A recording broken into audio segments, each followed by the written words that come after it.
कि मीडिया सच बोलती थी तो लोग झूठ ढूंढ कर लाते थे। अब मीडिया झूठ बोल रही है, अब लोग जो है सच ढूंढ कर ला रहे हैं। क्यों? गोदी मीडिया की वजह से। गोदी मीडिया में सिर्फ 18 लोगों को, मैं ऐसे गिने चुने लोगों को जानता हूँ, 18 लोग। देश को पूरे 20 लोग चला रहे हैं, पूरे मीडिया को 18 लोग चला रही हैं। वो भी सिर्फ गौतम अडानी की सारी चैनलें हैं। गौतम अडानी पहले कहाँ अमीर था, पता नहीं कितने में रैंक पे था। मोदी ने उसका पता नहीं कितना हजार करोड़ रुपए उसको कर्ज माफ कर दिया। एक किसान का कर्ज माफ नहीं कर सकता है, एक एजुकेशन लोन माफ नहीं कर सकता है, किसी का फ्री में मुफ्त में इलाज नहीं करा सकता है। फर्जी कार्ड बनाया सब आयुष्मान कार्ड, कहाँ उस पर इलाज होता है? मैं तो गया हूँ, मेरा तो नहीं होता है। आजकल नरेंद्र मोदी बोलता है कि पकौड़ा बेचना आप रोजगार मानते हैं कि नहीं? मैं तो भैया मानता हूँ, लेकिन मैं कहाँ पकौड़ा बेच पा रहा हूँ? भैया एजुकेटेड लोग कहाँ पकौड़ा बेचेंगे? क्योंकि जो तानाशाही है, जो यहाँ के प्रशासन का तानाशाही है, रोड पे किसी को बेचने देगा पकौड़ा? नहीं बेचने देगा।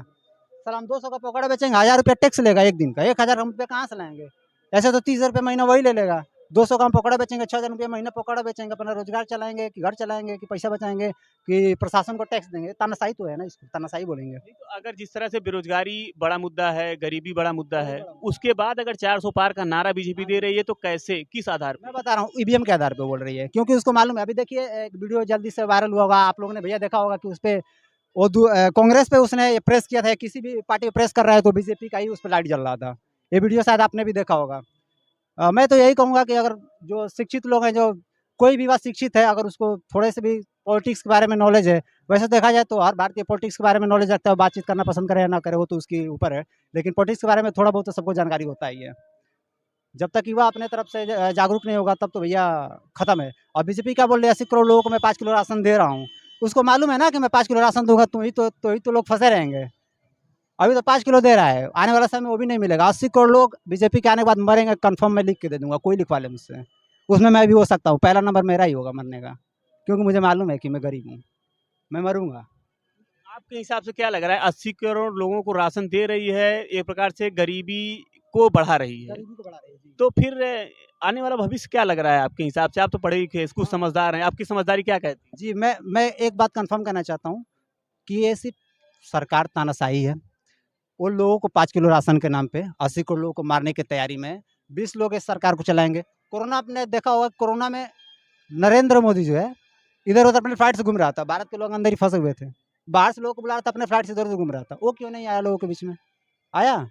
जब बीजेपी की सरकार में तो क्या बोला था, 1 करोड़ लोगों को रोजगार दूंगा, दिया? नहीं दिया ना। बोला था 15 लाख रुपए खाते में दूंगा, दिया? सिर्फ नचनिया, नाचने वाले को, गाने वाले को अपने तरफ से चुनाव में लड़ा रहा है। क्यों? सारे समझदार लोग मर गए हैं। समाधान नहीं है, समाधान नहीं है अंकल। इनसे ज्यादा वो कंगना रनौत भैया इन लोगों से ज्यादा समझदार है, पवन सिंह ज्यादा समझदार है इन लोगों से। हाँ? उनकी फैन फॉलोइंग तो काफी है। फैन फॉलोइंग तो यही तो दिक्कत है ना। मंदिर का फैन फॉलोइंग क्यों ज्यादा है? धर्म के आधार पे फैन फैन फॉलोइंग है मंदिर का। लोग जाना मंदिर में छोड़ दें, एजुकेशन के लिए क्यों नहीं मांग? लोगों की ही गलती है। लोग क्यों नहीं बोलते हैं कि मुझे पढ़ना है, मुझे पढ़ना चाहिए, मुझे मंदिर में नहीं जाना है, मुझे पढ़ना है? क्यों नहीं बोलती है? क्योंकि वो जानती है कि मैं बोलूंगा तो भैया मुझे सरकार जीने नहीं देगी। उसको मालूम है, वो जानती है कि 5 5 किलो मिल रहा है, वो भी नहीं मिलेगा साला। रोड पे मैं दुकान लगा रहा हूँ साला, वो भी नहीं लगा पाऊंगा। ऑटो वाला सोचेगा अगर रोड पे मैं चला रहा हूँ तो सरकार की वजह से चला रहा हूँ, प्रशासन के दबाव में चला रहा हूँ साला, नहीं उसको वोट दूंगा तो साला मुझे ऑटो नहीं चलाने दिया जाएगा। कहीं ना कहीं तानाशाही तो इसको बोलेंगे ना। यही तो तानाशाही से काफी परेशान आप। काफी परेशान है यहाँ। कभी कभार तो जी करता है कि इन लोग गोली ही मार दिया जाए। मैं तो डरता नहीं हूँ, सीधे सीधे बोलता हूँ, इन लोगों को तो गोली मार देना चाहिए। ऐसा नहीं। ऐसा ही है, मैं बता रहा हूँ क्यों। गांधी जी को गोडसे ने क्यों मारा था गोली? इसलिए तो मारा था ना। कभी ना कभी ज़्यादा अगर अति हो जाते है किसी चीज़ की, अगर सरकार खत्म नहीं तो सरकार का खत्म करने का यही तरीका है। जैसे अभी 400 पार बोल रहा है, संविधान में संशोधन करने को क्या लग रहा है कि एससी एसटी या ओबीसी वाले छोड़ देंगे सब? पागल है सब। आरक्षण किस लिए मिला है? लेकिन मोदी जी कह रहे हैं आरक्षण किसी भी हालत में हम खत्म नहीं होने देंगे। खत्म वो करने का ही तो चाल है ना। ये मन से स्टेटमेंट है। हाँ, मन से वो बहुत खोपड़ा, दूसरा खोपड़ा वाला आदमी है। कभी बोलता है कि मैं 40 साल तक भीख मांगा हूँ। कभी बोलता है दूसरे जगह मैं 35 साल भीख मांगा हूँ। उसको एग्जैक्ट याद ही नहीं है कि मैं 40 साल भीख मांगा हूँ कि 35 साल भीख मांगा हूँ। हाँ, उसकी तो सारी डिग्रियाँ भी फर्जी हैं। वो तो साला अनपढ़ लिखा, अनपढ़ गँवार है। माइक के माध्यम से बोलता है, माइक उसका थोड़ा सा भी इधर उधर हुआ नहीं बोल पाएगा वो। हाँ, कोई भी बीजेपी का प्रवक्ता 2 मिनट थोड़ा एजुकेशन पे, बेरोजगारी पे, किसी चीज़ पे बोल के दिखा दे, नहीं बोल पाएगा। वो तुरंत बोलेगा कि चलो मैं राम मंदिर पे ही बात कर लेता हूँ, चलो मैं मुस्लिम हिंदू पे ही बात कर लेता हूँ, चलो मैं पाकिस्तान के बारे में ही बात कर लेता हूँ। तो जिस तरह से हिंदू मुस्लिम 14 में हुआ, हिंदू मुस्लिम 19 में हुआ, इस तरह से 24 में भी होगा, इसका मतलब भी चलिए, आप हिंदू धर्म को मानते हैं, मैं भी हिंदू धर्म को मानता हूँ। कोई एक मुस्लिम को उदाहरण दीजिए जो आपके सामने आकर बोला हो कि मैं बीजेपी के वोट दूंगा या बीजेपी के बारे में बात किया हो, कभी चुनाव के बारे में बात किया हो, कोई ऐसा एक मुस्लिम बता दीजिए। नहीं नहीं ना। यही तो इस चीज का तो फायदा बीजेपी उठा रही है। सही बात है कि नहीं? इसी चीज का तो बीजेपी फायदा उठा, उसको मालूम है वो जहर मन में जहर जो है, जहर पूरा मन में जहर भर रही है लोगों के, छोटे छोटे बच्चों को। आरएसएस एक संस्था है, राष्ट्रीय स्वयंसेवक संघ उसका फुल फॉर्म है, मैं उसमें जुड़ा हुआ हूँ। हाँ, मैं आरएसएस के आप हैं, आरएसएस में हूँ जी, आरएसएस में हूँ मैं। उसके बाद भी मैंने विरोध। तो मौका ढूंढा था, कोई मीडिया वाला आए मुझसे बात करे तो मैं बताऊँ आरएसएस को। राहुल गांधी क्यों बोलता है कि आरएसएस एक, जैसे इसमें मदरसा चलता है मुस्लिमों में, हाँ इसमें आरएसएस चलता है, वो बीजेपी के ही सत्तू है, मैं उसी में हूँ ना। मैं तो इंतजार करता कोई आके मेरे से पूछे तो मैं आरएसएस के बारे में बताऊँ। आरएसएस से आप होकर के बीजेपी का विरोध, ये तो गलत बात है ना। नहीं, गलत बात नहीं, यही तो सच्चाई बात है। दुनिया में खराब लोगों की वजह से दुनिया पीछे नहीं जा रही है, बिल्कुल अच्छे लोगों के चुप रहने से दुनिया पीछे जा रही है। भारत भारत पीछे क्यों जा रहा है? खराब लोगों की वजह से नहीं जा रहा है, बल्कि हम जैसे अच्छे लोगों के चुप रहने की वजह से पीछे जा रहा है। तानाशाही क्यों चल रही है? बुरे लोगों की वजह से तानाशाही नहीं चल रही है, बल्कि 99% जो अच्छे लोग उन लोगों के चुप रहने की वजह से तानाशाही चल रही है। अगर 99% जग गए तो 1% लोगों के पास कोई भी कितना पाला है, तानाशाही नहीं चलेगी। तो आरएसएस के बारे में अच्छा कुछ बताइए, क्या उसका प्लान है इसमें? मैं आरएसएस का ये प्लान है, आरएसएस का एक्चुअल में उसका जो जो माइंड सेट है ना, माइंड सेट ये है कि उसको बीजेपी का जो है सरकार बनाना है हर साल। क्योंकि मैं बीजेपी में रहा हूँ, बीजेपी की तरफ से मैं सपोर्ट किया हूँ, आरएसएस में मैं रहा हूँ। जिस प्रकार से जो विधायक को, एक चीज़ आपको मालूम नहीं होगा, भले मीडिया में हो, मुझे एक्चुअल मानी में, आप क्या, आपको क्या लगता है कि मैं ऐसा साधारण दिख रहा हूँ कि मेरा विधायक से परिचय होगा कि नहीं होगा? मेरे एक कॉल करने में विधायक थाने में चला जाएगा कि नहीं चला जाएगा? आपको क्या लगता है देख के मुझे? अब आरएसएस होंगे तो जरूर चला जाएगा। मैं एक कॉल कर दूंगा, विधायक का बाप चला जाएगा थाने में, मेरे लिए आया भी है थाने में। आरएसएस इस समय बड़ी पावरफुल है। पावरफुल है ना, जीत पावरफुल है। मैं आरएसएस में हूँ, मैं एक कॉल कर दूंगा तो विधायक का बाप थाने तक जाएगा, कोई भी मेरा मामला हुआ तो। क्यों? क्योंकि मैं आरएसएस से जुड़ा हूँ। क्यों? क्योंकि मैं बीजेपी का गुण गाता हूँ। आता तो मैं एसटी कैटेगरी से हूँ, लेकिन लोगों को क्या चाहिए? लाभ चाहिए, और मुझे लाभ नहीं चाहिए। एक्चुअली में मुझे उसको समझना है, इसलिए मैं उस संस्था में जुड़ा हुआ था।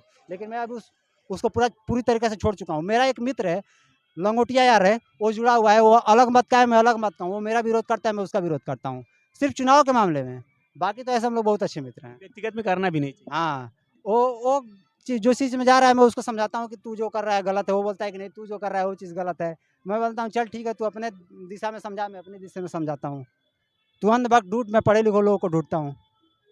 अच्छा, कुल मिला के क्या आपकी बातों से ये लग रहा है कि धर्म का मुद्दा अभी मजबूत है, और पता नहीं मजबूत रहेगा कि नहीं रहेगा, लेकिन जो शिक्षा, बेरोजगारी या गरीबी का जो मुद्दा है वो अभी कमज़ोर है। तो आपके हिसाब से क्या जो विपक्ष वाले आवाज़ उठा रहे हैं, इसमें सफलता मिल पाएगी उन लोगों को? अगर ईपीएम हटा तो मैं 99% बोल दूंगा कि ईवीएम अब कहाँ हटेगा? अब तो चुनाव हो रहा है, एक चरण का चुनाव हो भी चुका है। वो नहीं हटेगा तो मुश्किल ही है, मुश्किल है। तो ये सरकार जो दबाएगी, सरकार दबाएगी, सरकार कंफर्म दबा, दबा के आएगी। वो 400 नहीं, वो 500, 500 तो है ही नहीं एक्चुअली में, मतलब 400 पार लेके ही जाएगी वो। 545 सीटें हैं, हाँ, वो लेके ही जाएगी 400 पार। 400 ऊपर हो जाएगा।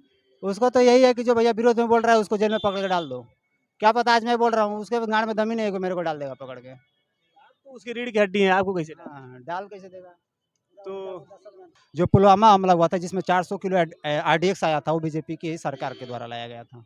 जो अपने अभी जवानों को मरवाया गया था, बीजेपी की ही सरकार के द्वारा मरवाया गया था, क्योंकि उसको चुनाव जीतना था। एक्चुअल में मैं इससे कंफर्म हूँ, क्योंकि आरएसएस में मैं जुड़ा हुआ हूँ। बहुत सारे ऐसे बड़े लोगों से मेरा परिचय है। बड़े लोगों का मुंह खुल ही जाता है अक्सर, अपने जो हम लोगों का समिति होता है जिसमें संगठन का बैठक होता है, उसमें ये चीज़ें चर्चा होती है इस चीज़ों पे। वो चीज़ मेरे को मालूम है। सरकार का यही मेन, उसको ये मालूम है कि अगर मैं किसी भी चीज़ को लेकर बात कर लूँगा, क्योंकि सरकार से कोई एजुकेशन मांगेगा ही नहीं, वो मांगेगा मंदिर, तो मंदिर देगी तो वोट लेगी।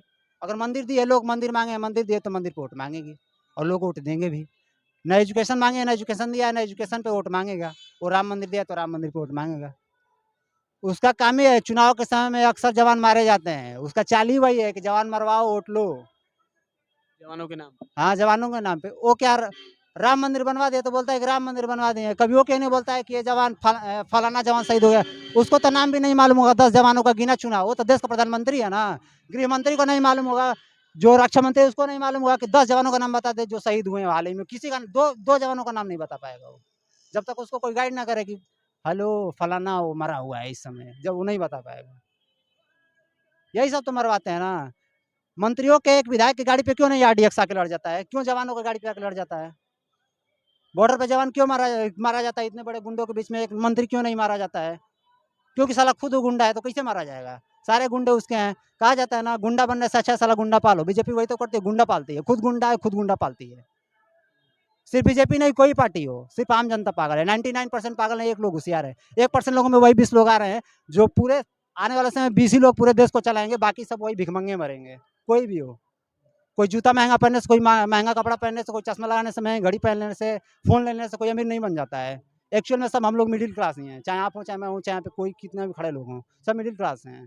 1 ही % लोग अमीर हैं, और वही अमीर है जो नेता है, विधायक है, गौतम अडानी है, मुकेश अंबानी है, यही सब है। उतने बड़े बड़े लोग पैसा लेकर भाग जा रहे हैं, उन लोगों को क्यों नहीं ला रहा है? राम मंदिर लाना आसान है, जो भग गए पैसा लेकर कितना कितना करोड़, उन लोगों को नहीं ला सकता है? किसान मर रहे हैं, खाद बिना, बिया बिना, खेती नहीं कर पा रहे हैं, लोग पढ़ाई बिना मर रहे हैं, कोई खाए बिना मर रहा है, उसको नहीं दे पा रहा है। हैं? गौतम अडानी ने कितना पैसा माफ कर दिया, बैंक वालों को कितना कितना पैसा लेके सब इधर उधर कर दिया। आपको पता है नरेंद्र मोदी के ऊपर विदेशों में पता नहीं कितने कितने हजार करोड़ों का इस पे कर्ज चल रहा है। पैसा क्या कर रहा है? ये सब घोटाला ही तो है ना। ये बोला था कि ब्लैक मनी लाएंगे, कहाँ ब्लैक मनी? 2000 का नोट आया, पता नहीं क्या कर दिया, ना बंदी किया ना खुल के। 2000 का नोट दिखता है आपको? नहीं दिखता है।